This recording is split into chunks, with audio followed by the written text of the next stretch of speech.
Hello guys, welcome back to ಗೋಟೆಂಗಲ್ channel.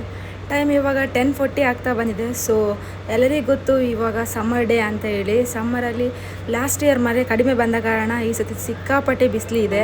So ಸೆಕೆನ ತಡ್ಕೊಳ್ಳೋಕ್ಕೆ ಆಗ್ತಿಲ್ಲ. So ನಾವೆಲ್ಲ ಫ್ರೆಂಡ್ಸ್ ಇವಾಗ ಸೇರಿಕೊಂಡು ನೈಟಲ್ಲಿ ಐಸ್ ಕ್ರೀಮ್ ತಿನ್ನೋಣ ಅಂತ ಹೇಳಿ HSR ಅಲ್ಲಿರುವ ನ್ಯಾಚುರಲ್ ಐಸ್ ಕ್ರೀಮ್ಗೆ ಹೋಗ್ತಾ ಇದ್ದೀವಿ. ಸೊ ಹಾಗೆ ಒಂದು ವ್ಲಾಗ್ ಮಾಡೋಣ ಅಂತ ಅನಿಸ್ತು. ಗೈಸ್, ನನಗೆ ಬ್ಯಾಂಗ್ಳೂರಲ್ಲಿ HSR ತುಂಬಾ ಫೇವ್ರೇಟ್ ಪ್ಲೇಸ್. ಯಾಕೆಂದರೆ ಇಲ್ಲಿ ಪಬ್ಲಿಕ್ ಯಾವತ್ತೂ ಇರುತ್ತೆ. ನೈಟಲ್ಲಿ ಎಷ್ಟೇ ಹೊತ್ತಿನಲ್ಲಿ ಬಂದ್ರೂ ಜನಗಳು ತುಂಬ ಓಡಾಡ್ತಾ ಇರ್ತಾರೆ. ಅಷ್ಟೇ ಅಲ್ಲ, ಇಲ್ಲಿ ಯಾವುದೇ ರೀತಿಯ ಭಯ ಇರಲ್ಲ. ಸೊ ನಿಮಗೆ ಲೇಟ್ ನೈಟಲ್ಲಿ ಫುಡ್ ಏನಾದರೂ ತಿನ್ನಬೇಕಂದ್ರೆ ಈ ಕಡೆ ಬಂದರೆ ನಿಮಗೆ ಸಿಗುತ್ತೆ. ಅಷ್ಟೇ ಅಲ್ಲ, ಇಲ್ಲಿ ಅಂತ ನನಗೆ ತುಂಬಾ ಖುಷಿ ಆಗುತ್ತೆ. ನ್ಯಾಚುರಲ್ ಅವರ ಐಸ್ ಕ್ರೀಮ್ ಸಿಕ್ಕಾಪಟ್ಟೆ ಟೇಸ್ಟ್ ಆಗಿರುತ್ತೆ. ನಿಮಗೆಲ್ಲರಿಗೂ ಗೊತ್ತಿದೆ. ಸೊ ನೀವು ಯಾವುದಾದ್ರೂ ಇದಕ್ಕಿಂತ ಮೊದಲು ನೀವು ನ್ಯಾಚುರಲ್ನ ಟ್ರೈ ಮಾಡಿದ್ದೀರ ಅಂದರೆ ಕಮೆಂಟ್ ಬಾಕ್ಸಲ್ಲಿ ಕಮೆಂಟ್ ಮಾಡಿ. ಹಾಗೂ ಬನ್ನಿ ಇವಾಗ ಇದರೊಳಗೆ ಹೋಗೋಣ.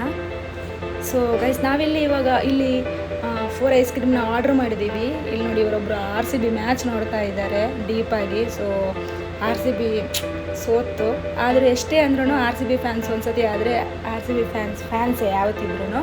ಸೊ ಇಲ್ಲಿ ನಿಮಗೆ ಐಸ್ ಕ್ರೀಮ್ನ ಟೇಸ್ಟ್ ಮಾಡೋಕ್ಕೆ ಸ್ಪೂನಲ್ಲಿ ಕೊಡ್ತಾರೆ. ಯಾವ್ದು ಬೇಕೋ ಅದನ್ನ ಟೇಸ್ಟ್ ಮಾಡ್ಬೋದು, ಆಮೇಲೆ ಆರ್ಡ್ರ್ ಮಾಡ್ಬೋದು. ಸೊ ನಾನಿಲ್ಲಿ ಇವಾಗ ಮ್ಯಾಂಗೋ ಐಸ್ ಕ್ರೀಮ್, ಆಮೇಲೆ ಬ್ಲ್ಯಾಕ್ ಗ್ರೇಪ್ಸ್, ಆಮೇಲೆ ರೋಸ್ಟೆಡ್ ಆಲ್ಮಂಡ್ನ ಆರ್ಡ್ರ್ ಮಾಡಿದ್ವಿ.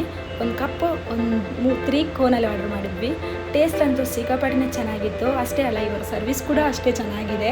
ಸೊ ಯಾವತ್ತು ಬಂದ್ರೂ ನಂಗೆ ಐಸ್ ಕ್ರೀಮ್ ತಿನ್ನಬೇಕಂತ ಅನಿಸಿದರೆ ನಾನು HSR ಅಲ್ಲಿರುವ ನ್ಯಾಚುರಲ್ ಐಸ್ ಕ್ರೀಮ್ಗೆ ಬರೋದು. ಫ್ರೆಂಡ್ಸ್ ಕೂಡ ಅಷ್ಟೇ, ನಾವು ಇಲ್ಲೇ ಬಂದು ಟೇಸ್ಟ್ ಮಾಡಿ ಎಂಜಾಯ್ ಮಾಡಿ ಹೋಗ್ತೀವಿ. ಸೊ ಇವರದ್ದು ಟೇಸ್ಟಲ್ಲಿ ಯಾವುದೇ ರೀತಿಯ ಡಿಫ್ರೆನ್ಸ್ ಇರಲ್ಲ, ನ್ಯಾಚುರಲ್ ಆಗಿರುತ್ತೆ ಐಸ್ ಕ್ರೀಮ್. ನನಗಂತೂ ಸಿಕ್ಕಾಪಟ್ಟೆ ಇಷ್ಟ. ಸೊ ಬನ್ನಿ ಹಾಗಾದರೆ ಟೇಸ್ಟ್ ಮಾಡೋಣ. ಸೊ ಈ ವ್ಲಾಗ್ ನಿಮಗೆ ಇಷ್ಟ ಆಗಿದೆ ಅಂದ್ಕೊಂಡಿದ್ದೀನಿ. ಸೊ ಲೈಕ್ ಮಾಡಿ, ಕಮೆಂಟ್ ಮಾಡಿ, ಶೇರ್ ಮಾಡಿ, ಹಾಗೂ ತಪ್ಪದೆ ನನ್ನ ಚಾನಲ್ನ ಸಬ್ಸ್ಕ್ರೈಬ್ ಮಾಡಿ ಅಂತ ಹೇಳ್ತಾ ಈ ವ್ಲಾಗ್ನ ಇಲ್ಲೇ ನಾನು ಎಂಡ್ ಮಾಡ್ತಿದ್ದೀನಿ. Tata, bye bye, take care. Next ವ್ಲಾಗ್ನಲ್ಲಿ ಸಿಗೋವರೆಗೂ take care. Love you all.